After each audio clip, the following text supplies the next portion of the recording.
Hey there, extraordinary treasurers. In this video, we're going to show you what to do if there are deposits or checks that are on the statement when you reconcile, but they're missing in Jewel.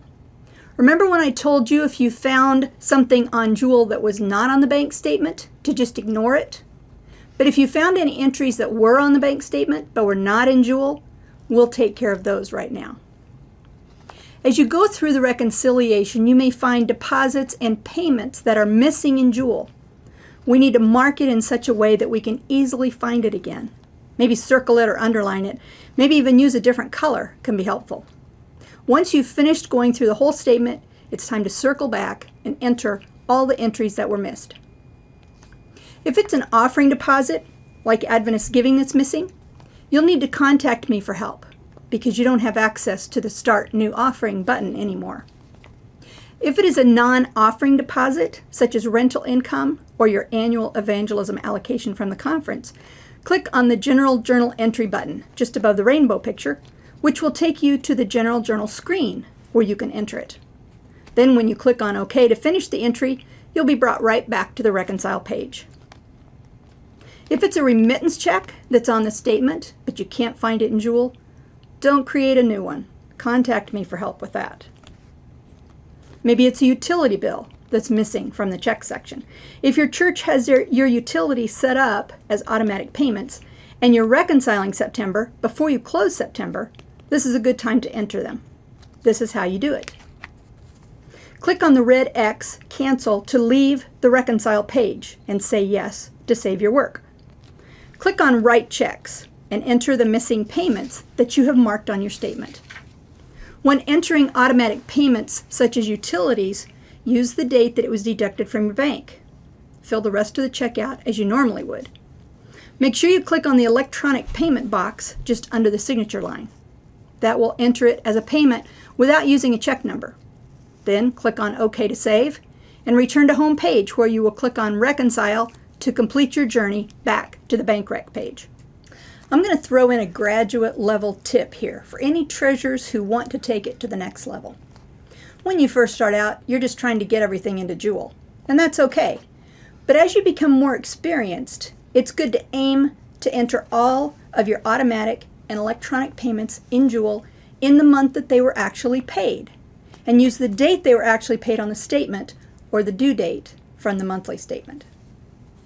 This will increase your clarity and accuracy and will save you time and headaches on your bank recs.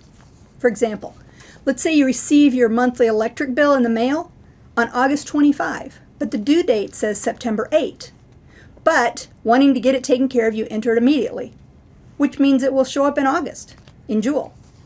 If you don't reconcile September until October and you wait until you reconcile to enter it, it will be entered in October instead of September. Neither of which is optimal for clarity and often results in bank reconciliation tangles.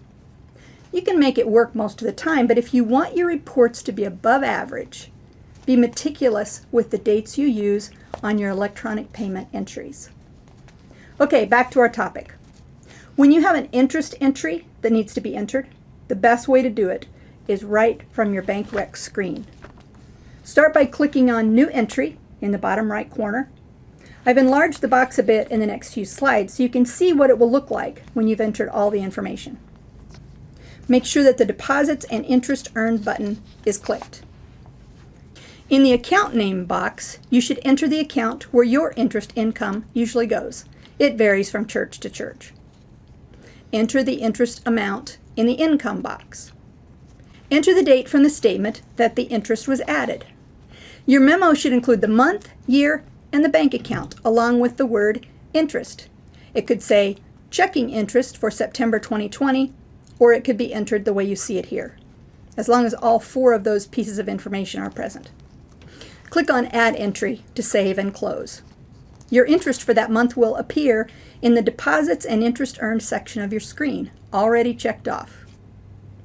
Once all the missing items had been entered and checked off, it's time to look again at the Difference box. When the difference says 0, celebrate by clicking on the green OK check mark in the top right corner. When the message pops up asking if you want to print, say yes, and then staple the printed reconciliation report to the back of the bank statement that you just reconciled. Drop it in your file folder labeled Bank Statements, and you are done. Sometimes when reconciling, you may find a deposit in jewel that doesn't quite match the bank statement, or a check in the statement that's a different amount than it is in jewel. In the next video, you're going to learn how to edit these deposits and checks.